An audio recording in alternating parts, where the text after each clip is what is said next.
vous ne pourrez plus dire que ce sport est moins bien que le basket.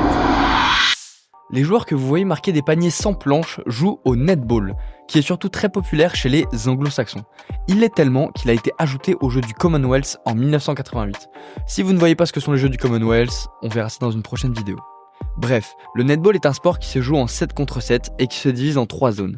Les 2 cercles d'attaque dans lesquels on peut marquer et dans lesquels il faut être impérativement, et la zone du milieu qui se divise en une partie offensive et défensive.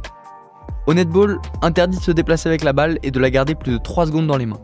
Les défenseurs ont quant à eux interdiction de créer du contact. La partie intéressante du netball, c'est que chaque poste est défini et n'occupe que certaines zones du terrain.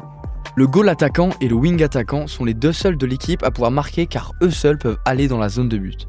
A l'inverse, le goalkeeper et le goal défenseur sont les seuls à pouvoir défendre dans la zone de but.